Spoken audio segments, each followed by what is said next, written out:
और इस वक्त की बड़ी खबर आ रही है, लोकसभा में अविश्वास प्रस्ताव पर चर्चा से जुड़ी हुई ये बड़ी खबर है। सरकार के खिलाफ अविश्वास प्रस्ताव पर लोकसभा में आज का दिन खास रहने वाला है, क्योंकि प्रधानमंत्री नरेंद्र मोदी आज भाषण देंगे। प्रधानमंत्री नरेंद्र मोदी आज शाम 4 बजे बोलेंगे। इससे पहले अविश्वास प्रस्ताव पर बहस के दूसरे दिन गृहमंत्री ने मणिपुर के मुद्दे पर विपक्ष को जवाब दिया। उन्होंने विपक्ष को नसीहत दी कि वो मणिपुर की हिंसा पर सियासत छोड़ दे। साथ ही उन्होंने ये भी साफ कर दिया कि सरकार इस मुद्दे पर चर्चा के लिए हमेशा से तैयार है। चर्चा के दूसरे दिन सदन में सबसे पहले राहुल गांधी बोले, जिन्होंने मणिपुर के मुद्दे पर आक्रामक तेवर दिखाते हुए सरकार को घेरा और मांग की कि मणिपुर में सेना तैनात की जाए। विश्वास प्रस्ताव पर चर्चा के दूसरे दिन अमित शाह बोले और विपक्ष के आरोपों का चुन चुन कर और पूरे आंकड़ों के साथ जवाब दिया। इस दौरान उनकी और विपक्ष की तीखी बहस भी हुई।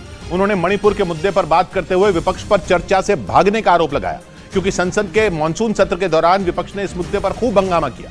विपक्ष की मांग थी कि प्रधानमंत्री इस मुद्दे पर सदन में बयान दें, लेकिन सरकार चाहती थी चर्चा हो और गृह मंत्री जवाब दें, जिसके बाद विपक्ष अविश्वास प्रस्ताव लाया और बहस के दूसरे दिन अमित शाह ने चर्चा में हिस्सा लिया, जहां उन्होंने विपक्ष पर जोरदार हमला किया।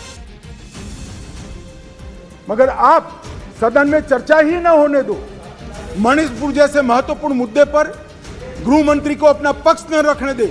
किस प्रकार की डेमोक्रेटिक व्यवस्था चाहते हैं माननीय? और क्या आप सोचते हो कि शोर शराबा कर आप मुझे चुप कर दोगे?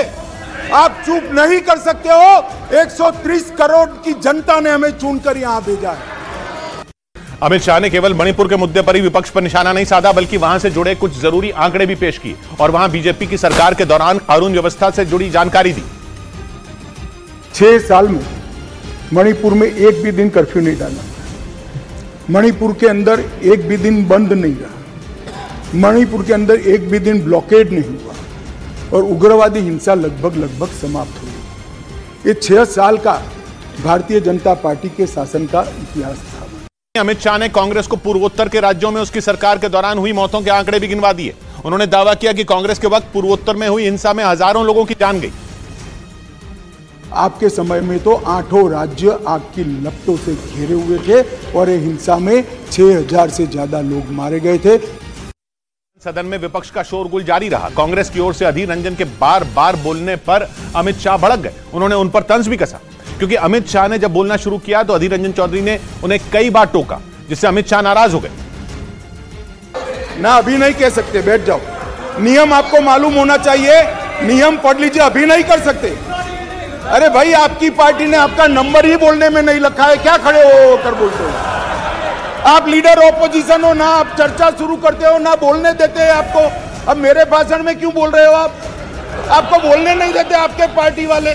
बैठ जाओ। अधीर रंजन नहीं माने, वो बोलते रहे। ये नहीं, उन्होंने एक बार फिर प्रधानमंत्री के अब तक चर्चा के लिए सदन में न आने का मुद्दा उठा दिया और अमित शाह पर निशाना साधा। प्रधानमंत्री सदन में आए और चर्चा की शुरुआत करें। हमारे गृह मंत्री अमित शाह जी, हम लोग ये नहीं कभी कहे कि उनका काबिलियत पे हमें कोई शक है, लेकिन ये बात जरूर कहेंगे कि जो जवाब डिस्ट्रिक्ट कलेक्टर को देना है वो कोतवाल कैसे देंगे।